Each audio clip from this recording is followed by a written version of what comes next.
Donc, je n'en veux pas aux Portugais pour ça. E eu não quero mal aos portugueses por causa disso. C'est le fait O que lamento que le é o parti facto État, do Partido Estado Sékou Touré, de Sékou Touré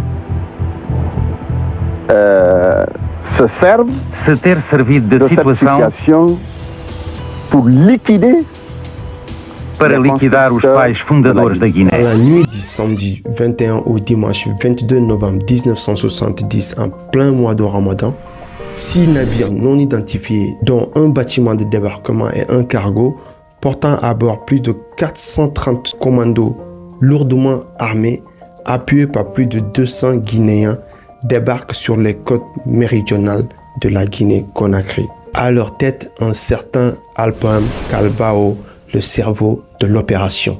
Cette invasion militaire, connue sous le nom d'agression portugaise ou Operação Mar Verde ou Green Sea selon les interprétations, avait plusieurs objectifs dont entre autres la libération des prisonniers portugais capturés par les soldats du PAIGC, entendés par Parti africain pour l'indépendance de la Guinée-Bissau et les îles du Cap-Vert.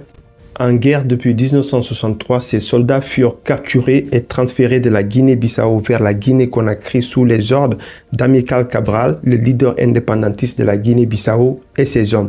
Et parmi eux figurait le fils du très richissime maire de Lisbonne, un commando parachutiste mis aux arrêts par les guerrieros du PAIGC d'Amilcar Cabral, qui le transféraient également à Conakry. Une autre raison, c'était la capture mort ou vivant d'Amilcar Cabral, le leader du PAIGC, pour stopper la révolution.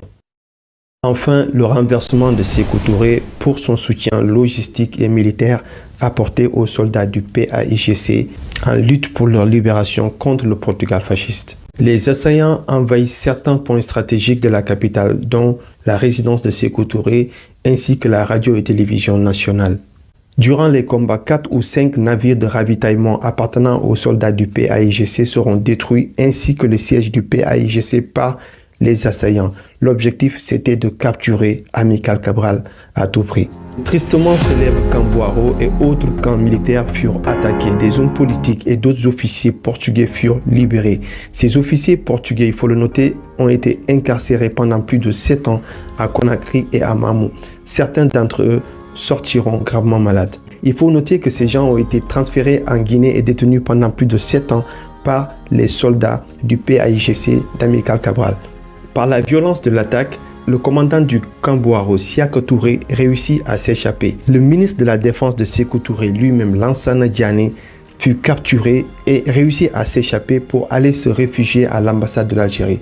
Les forces étrangères assaillantes passèrent près de l'aéroport et tentèrent de s'emparer de la station radio la plus importante de la station radio, ignorant que ses émissions ont été interrompues, non pas par le délestage d'électricité, mais parce que Sékou Touré semblait avoir été informé de l'attaque quelques jours auparavant. Et d'ailleurs, la principale centrale électrique tomba dans les mains des assaillants. Touré a été menacé parce que c'est Sékou Touré qu'on venait arrêter.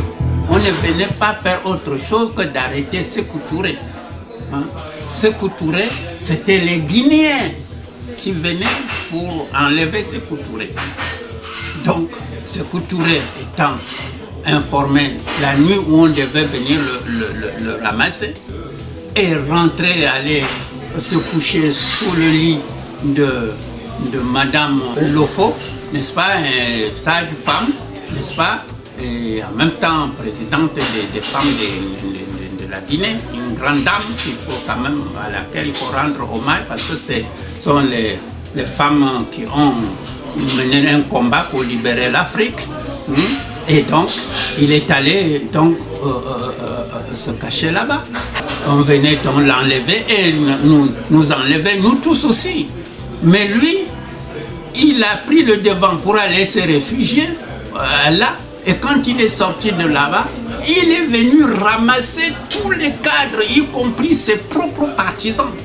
Voilà où ça s'est trouvé coincé. Mais le malheur de l'histoire, sur laquelle il ne se relèvera jamais, ni sa mémoire, ni que tant que nous, on sera vivant, c'est qu'il a pris son frère, qui était un véritable néocolonialiste, qui était vraiment un contre-révolutionnaire, c'est-à-dire Ismaël Touré, et pour pour mettre à la tête du camp Boiro pour ramasser les gens. Et Ismaël Touré ramassait tous ceux qui étaient des sécoutouristes, comme j'enseignais aux étudiants, n'est-ce pas?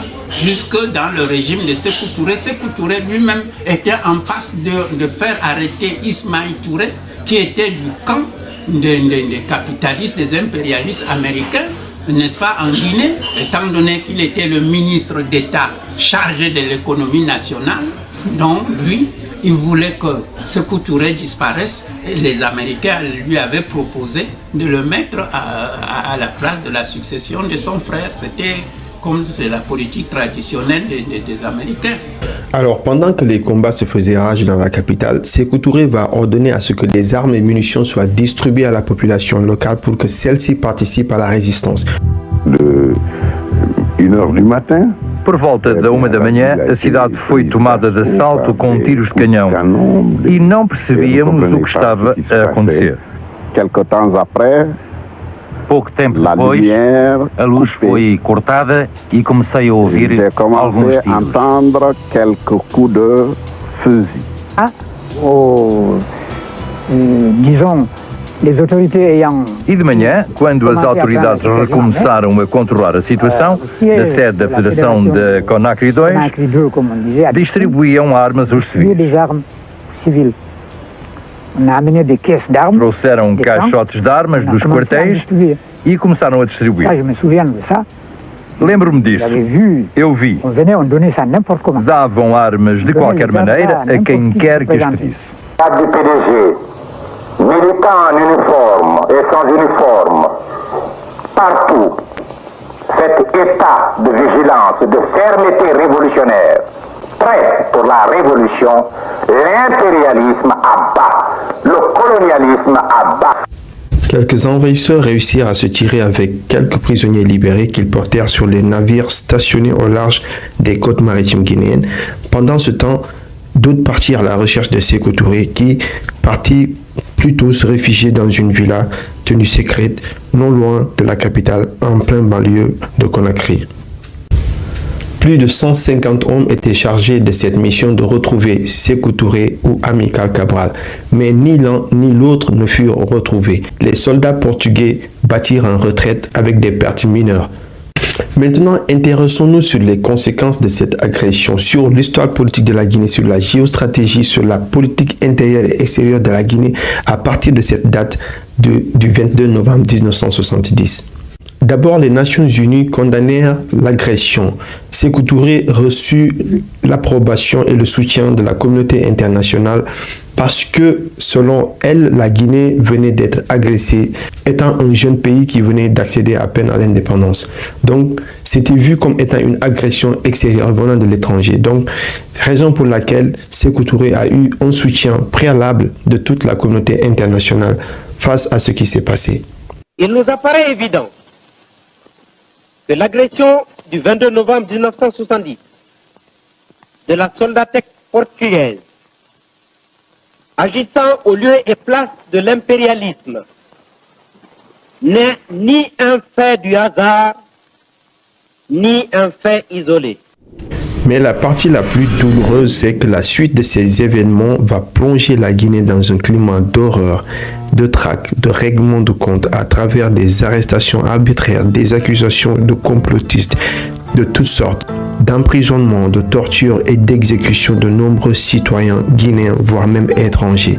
L'Assemblée nationale, érigée en tribunal révolutionnaire, doit juger les prisonniers et les Guinéens qu'on accuse de complicité. En fait, les 8000 cellules du parti se sont déjà prononcées en écoutant les aveux enregistrés sur bande. Je suis venu dans un groupe pour une mission de pour mission. Ma mission était vers le palais du président guinéen. Saïbol a également utilisé l'avion cargo militaire pour introduire clandestinement des armes en Guinée. Si un jour il m'a demandé si je ne préférais pas accepter carrément de renseigner la France sur ce qui se passait en Guinée. Arrêt du tribunal révolutionnaire suprême condamne à la peine capitale Francisco Joseph Sampaio, Mariore Teixeira, Antoine Correa, Hadja Loko Camara, ex-sage-femme, Zaidan Joseph, commerçant, Capé Dobana, ex-professeur, Baldé Ousmane, ex-secrétaire d'État au plan, Magatuba Moriba, ex-directeur cabinet domaine social, Paris 3, ex-secrétaire d'État contrôle financier. Le pays bascule dans l'horreur. Selon Amnesty International, plus de 50 000 Guinéens, toutes catégories sociales confondues, seront exécutés, exilés ou portés disparus. Des dates importantes ont marqué des journées d'exécution publique, de pendaisons et de fusillades de toutes sortes à travers le pays, notamment la date du 25 janvier 1971 au cours de laquelle des milliers de Guinéens furent exécutés, soit par pendaison publique, notamment ce qui s'est passé au pont 8 novembre, soit dans des camps militaires, notamment au camp de Kindia, ou à l'intérieur du pays, notamment à Kankan, ou bien au camp Boaro. Parmi les victimes, on comptait des ministres, des ambassadeurs, des officiers de l'armée, des hommes de culture, on comptait des religieux, on comptait des personnes de la société civile, de toutes les couches sociales ont été victimes de cette politique de répression. Et parmi les victimes de Sékou Touré, Diallo Telli, qui fut le premier secrétaire général de l'Organisation de l'Unité africaine, créée en 1963 à Addis Abeba, reconvertie aujourd'hui en Union africaine, fut condamné à mort par jet noir, entendé par privation d'eau et de nourriture, jusqu'à ce que la mort s'en suive. D'autres personnes connues, d'autres ou inconnues, des personnalités de toute la société civile, guinéenne ou militaire, furent également victimes de cette folie répressive. Il y a eu également des Européens, dont des Allemands tels qu'Adolf Marx, arrêté en 1970, dont la libération sera d'ailleurs négociée par André Lewin, qui sera ambassadeur de France en Guinée après la normalisation des relations entre les deux pays à la suite du non au référendum de 1958. Une vingtaine de Français également furent capturés, furent arrêtés et détenus à Conakry pour les mêmes raisons de soupçons de déstabilisation de la Guinée. Ce qu'il faut retenir, c'est que cette agression a été un point culminant de déclenchement qui a précipité le régime de Sékou Touré dans ce qu'il appelait, ce qu'il soupçonnait être une tentative de renversement de son régime depuis l'étranger, depuis sa rupture politique avec la France de De Gaulle de 1958. Ce qui est important également de noter, c'est que la France en voulait réellement à la Guinée suite à son refus d'appartenance à la communauté des États qui devrait être toujours sous tutelle de la France. À partir du moment où Sékou Touré s'est détaché de cette communauté des colonies françaises d'Afrique, ça a créé un regain de tension entre Paris et Conakry. Voilà pourquoi on peut dire sans risque de nous tromper que les autorités françaises de l'époque étaient bel et bien mêlées à cette tentative de renversement du régime de Sékou Touré. Le 19 avril 1960 déjà, Sékou Touré dénonçait l'installation de camps de dépôt de munitions aux frontières avec le Sénégal de Senghor, puis avec la Côte d'Ivoire d'Houphouët-Boigny, qui selon lui était de mèche avec la France pour déstabiliser la Guinée. En exemple, des officiers français du 11e choc, le bras armé des services français, ont été retrouvés avec une cache d'armes et de munitions. Mamadou Dia, président du Conseil du Sénégal, envoie une lettre confidentielle à De Gaulle et lui demanda des explications. Jacques Foccart, l'homme de l'ombre et cerveau de la France-Afrique, pilotera pour sa part l'opération Persil, au cours de laquelle la France tentait d'injecter des faux billets de banque pour faire couler l'économie guinéenne. Donc sa méfiance vis-à-vis de la tentative de déstabilisation de la Guinée par l'ancienne puissance colonisatrice, en l'occurrence la France, ainsi que l'agression de 1970 par le Portugal fasciste allié à la France, fera de Sékou Touré un parano qui va se replier dans un monde révolutionnaire qui devrait combattre selon lui toutes les personnes qu'il soupçonne de près ou de loin, de vrai ou faux, d'être anti-révolutionnaires. À travers tout le pays, il crée des comités révolutionnaires. Et en réponse, des personnes de toutes les couches sociales, civiles, militaires, paysans, agriculteurs, éleveurs, hommes politiques seront arrêtés, torturés, emprisonnés, condamnés à mort, pendus ou fusillés, selon les cas. plusieurs camps seront ouverts, des prisons seront ouvertes destinées à mettre en prison toutes les personnes qui, selon lui, seront contre sa révolution, que ce soit dans la capitale ou à l'intérieur du pays. Si Sékou Touré est considéré par certains comme étant un héros révolutionnaire, au même titre que certains panafricanistes africains, d'autres le voient comme étant un sanguinaire, d'autres le voient comme étant un criminel dont les mains sont entachées de sang. Et aujourd'hui, la population guinéenne elle-même est divisée entre les pro-Sékou Touré et ceux qui sont contre Sékou Touré, notamment les familles des victimes qui attendent toujours justice depuis l'avènement de la libération de la Guinée en 1984 avec l'arrivée de Lansana Conté à la tête du CMRN. Cette agression ne justifie en rien les crimes commis par son régime, pour la simple raison que tous les accusés n'étaient pas complotistes et n'ont pas eu droit à un avocat. Certains aveux ont été obtenus par le biais de la torture, de privation d'eau et de nourriture, jusqu'à ce que mort s'en suive. Certains ont perdu la vie durant l'interrogatoire. Et Ismaël Touré était justement celui qui les interrogeait et qui nous a interrogés, qui nous a fait torturer à mort. Il nous a mis comment on appelle, vos rayons électriques là, sur les oreilles, sur les sexes. Mais on leur mettait dans le vagin de faire chauffer, etc. On les rasait et puis on enfonçait le courant dans leur sexe pour qu'ils puissent dire comment. On leur donnait les listes pour qu'ils lisent, etc. Voilà un peu comment ça s'est passé. C'est-à-dire pratiquement la méthode plus que du nazisme, pire, puisque au fond, ce sont les Allemands de l'Est qui venaient au camp Boiro pour superviser en appliquant ce que les nazis ont appliqué en Allemagne. Donc il y avait des médecins tchèques et tout ça? Oui, des médecins chefs qui venaient d'Allemagne, tchèques et allemands. Puisque c'est eux qui nous apportaient les bombes de nerfs là pour nous soigner le bras qui était pourfendu par le courant électrique qu'on mettait pour que vous avouiez tout ce qu'ils voulaient que vous lisiez, qu'ils écrivaient pour que vous lisiez, pour qu'on entende votre voix. J'étais le seul, il faut noter ça, où on n'a jamais pu me faire dire quelque chose. Jamais. Même ma voix, ils n'ont pas pu l'imiter. Ça veut dire que je suis le seul prisonnier. Vous pouvez prendre tous les dossiers du camp Boiro. Vous verrez que je n'ai pas parlé. Mais j'ai refusé de dire qu'il y avait quand même nous qui venions être libérer la Guinée, qui sommes ceux qui avions dit non contre même les Ismaël Touré. Ils ne voulaient pas que nous revendiquions l'historicité du nom de cette histoire de l'Afrique en Guinée. Il a voulu se venger sur l'ensemble de l'élite que nous étions venus au secours de la Guinée.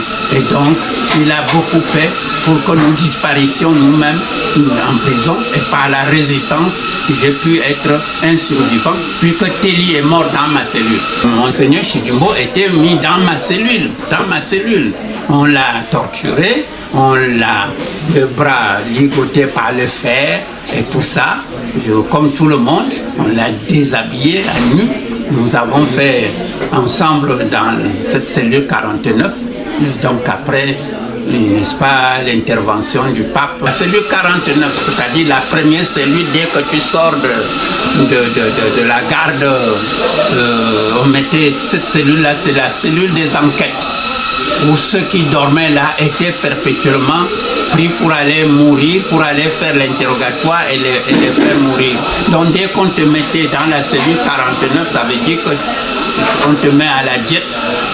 Et puis on te sort de là pour seulement aller te tuer, puisqu'avant on arrêtait les gens, on allait les pendre. Et comme l'opinion internationale et nationale criait, où on les pendait sous le pont de 8 novembre là-bas, on a commencé maintenant à les faire mourir par la diète, c'est-à-dire la privation d'aliments, en sachant que si tu restes 7 jours sans boire l'eau, sans manger, c'est la méthode que Sékou Touré avait utilisée pour éliminer l'ensemble.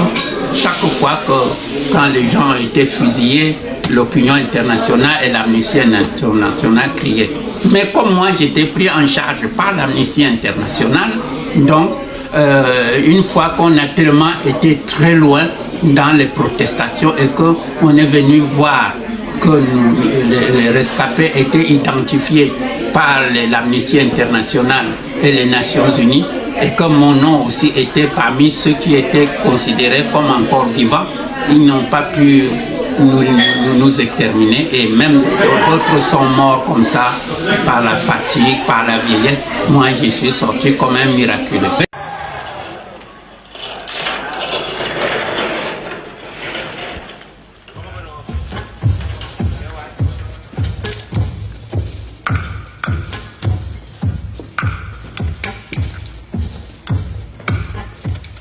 Lorsqu'on vous fait entrer à la 49, on ferme la porte, on met les cadenas, même le chef de poste n'a pas le droit d'ouvrir. Sauf bien sûr quand vous êtes mort. Pas de nourriture, pas d'eau. Même l'air que vous respirez, si on avait les moyens, on l'aurait supprimé pour que vous mouriez beaucoup plus lentement et beaucoup plus sûrement encore. Alors avec cette corde, vous étiez, quand vous êtes attaché comme ça, alors on vous pend avec cette corde, vous êtes attaché et pendu. Les pieds ne touchent pas terre. De sorte que, à la moindre décharge électrique, alors vous voyez ce que ça peut faire comme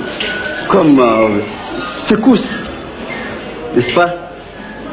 À chaque fois qu'on tournait la GIGN, vous étiez là en train de vous balader à l'air comme un pantin. Attaché à cette corde, évidemment, qui était plus solide à l'origine. C'est là que se trouvait la GIGN qu'on tournait, ici. Ici, on le branchait au sein, aux oreilles et finalement au sexe. Même les femmes, même aux femmes, on le branchait au sexe.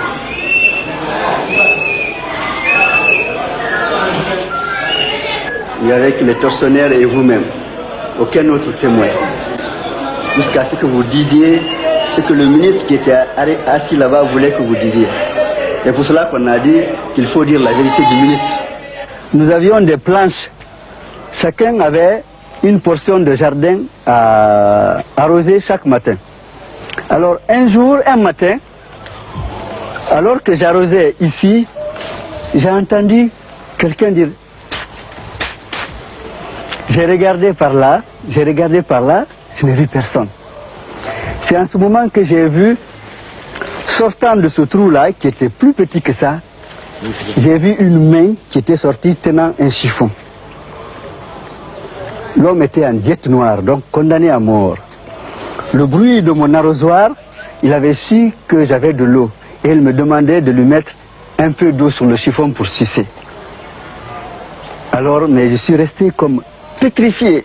D'abord, de voir une main sortir d'un trou, la vision là même était presque irréelle. Deuxièmement, j'étais devant un cas de conscience. Si je donne l'eau et qu'on me voit, on me met en diète noire. Si je ne le fais pas, je sais que c'est quelqu'un qui va mourir de soif.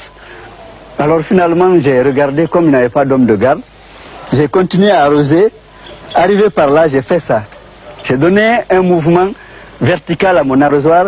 Un peu d'eau est parti se mettre sur son chiffon qu'il a fait entrer. Malheureusement, ça ne l'a pas sauvé puisqu'il était en diète noire, il est mort quand même. J'ai passé 10 jours sans boire et sans manger. Tellement j'ai eu soif. Ma langue collée à mon palais, j'étais obligé d'uriner dans mes mains et de boire. J'ai bu mes urines pour pouvoir respirer. Alors au 10e jour, très tard dans la nuit, ils viennent nous menotter, ils nous ont mis des menottes tchèques. À chaque fois que bougeait la main, ça rentrait dans la main, ils nous amènent à l'interrogatoire. On m'a branché le courant là. 2 fils, un fil électrique là, un fil électrique, avec un appareil qui est sur la table. On vous pose les questions. Vous devez répondre que vous êtes homme du front. Vous êtes SS nazi, vous êtes homme de Focard. Et si vous refusez, ailleurs, on vous tourne la manivelle. Les complots réels ou fabriqués seront les caractéristiques fondamentales du régime de Sékou Touré. L'objet que représentera le complot sera plus complexe qu'il paraît. Chaque complot réel ou imaginaire sera noué d'intrigues, de calculs politiques et de manipulation de la masse populaire. À cela s'ajoute l'implication des puissances étrangères, les organisations de la diaspora guinéenne, la peur d'affronter le régime, les échecs économiques, les jeunes politiques intellectuels livrés à la manipulation ethnique. Ce qui aura pour suite à de nombreux cas d'arrestation, de condamnation, d'exécution publique ou secrète. Il en fit une opportunité réelle de règlement de compte face à de nombreux adversaires politiques gênants. Celui de 1961, par exemple, dit complot des enseignants de Koumandian Keïta ou de Fodeba Keïta, raconté par l'une de ses victimes, l'écrivain Djibril Tamsir Niane, qui lui-même fut emprisonné par Sékou Touré. Il y a également la révolte des femmes de 1977, le complot des commerçants, situation des Peuls en 1976, la lutte contre ce qu'il appela la 5e colonne déclenchée en 1971 après l'agression du 22 novembre poussa également Sékou Touré vers une répression aveugle. Ainsi, au lendemain de l'agression, un monument a été érigé pour se souvenir de ce moment difficile traversé par le peuple de Guinée au cours de laquelle la majorité des Guinéens ont eu le courage justement de résister face à l'envahisseur colonial, face à l'impérialisme colonial qui a fait qu'aujourd'hui la Guinée est classée parmi les pays révolutionnaires d'Afrique de l'Ouest. Mais chose qui divise, comme je le disais tantôt, parce qu'aujourd'hui, pendant que d'autres voient Sékou Touré comme étant un révolutionnaire, un guide révolutionnaire, un anti-impérialiste, d'autres le voient comme étant un tyran. Voilà les deux facettes qui représentent Sékou Touré aux yeux des Guinéens. Et il convient à la nouvelle génération de s'intéresser à cette histoire, de creuser sans parti pris, sans avoir la haine ni la rancœur, pour permettre à la réconciliation nationale, pour créer un climat de paix, pour créer un climat de dialogue entre les deux parties, pour pouvoir regarder ensemble vers la même direction et faire table rase du passé. Mais cela n'est possible que par la justice, que par la transparence, pour situer les responsabilités. Essayer en même temps de réhabiliter les personnes dont on sait qu'elles ont été accusées à tort durant cette agression, et si effectivement il y a des personnes qui sont impliquées, que cela soit connu par le grand public, et s'il y a des personnes qui ont été accusées à tort, que ça soit connu par le grand public. Cela permettra de créer un climat de paix entre les Guinéens pour pouvoir regarder vers la même direction et penser pour le même avenir, pour l'intérêt de la Guinée et de l'Afrique en général. Merci la communauté et à très bientôt.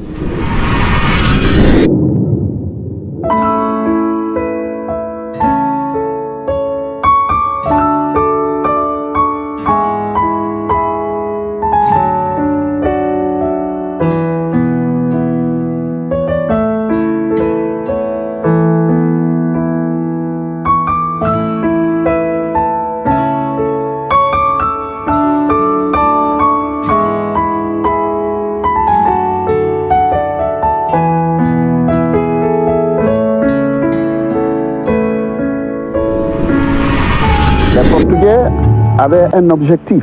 Os portugueses tinham um objetivo, diria mesmo legítimo, era recuperar os seus filhos. E eu não quero mal aos portugueses por causa disso. O que lamento é o facto do Partido de Estado de Sékou Touré se ter servido da situação para liquidar os pais fundadores da Guiné. É disso que tem pena.